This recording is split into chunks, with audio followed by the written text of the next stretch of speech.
Hey folks, it's TJ. We're back out at the parade site for the fall, and you can see, I'll spin around a little, but we have stripped the forms off of the basement walls. So anyway, I wanted to talk about a couple things that I had said before. So if you remember a little bit earlier, the previous video, I talked about the ties for the concrete. So if you look down this wall, hopefully you can see it. There are little ties sticking out, and that was that metal piece that I showed in the previous video, and that actually helps hold all the concrete together.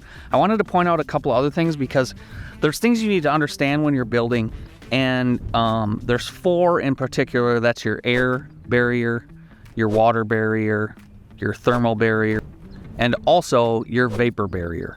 So when we're thinking about that, that means that all of those layers have to go around your entire house. So I want to point out a couple things really quick. And first, I'm going to flip the camera around here, and we're just going to talk about the thermal barrier in this particular part. So where you see that pink board is actually going to be covered up by dirt, and that will be a walkout to the backyard right there. So we need to make sure we have insulation in down under there and around the slab, either inside or outside, to make sure we have a thermal barrier around the entire house. That drain tube you're seeing is actually drain tile, and that's going to connect to your sump crock, which we'll walk over here and point that out again.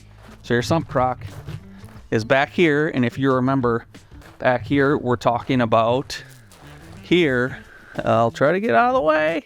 This is your water coming in, and then your sewer is the big white pipe. Behind that is going to be our sump crock. If you've been in a house before, you know that, or if you've seen this before, a crock in your basement, that's just called the crock. Eventually a pipe will come out there, and you'll have a pump in there that would pump water away should you ever have water issues.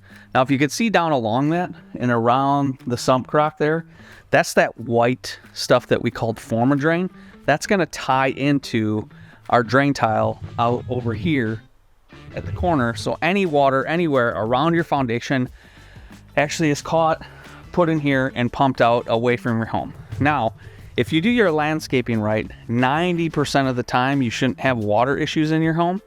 So thinking about that, we still do this stuff just in case, but I'm going to actually run over here and we'll try to catch this real quick. But they did do some waterproofing details today, and I'll make a more detailed video on that. But on the outside, if you can see, it's kind of close.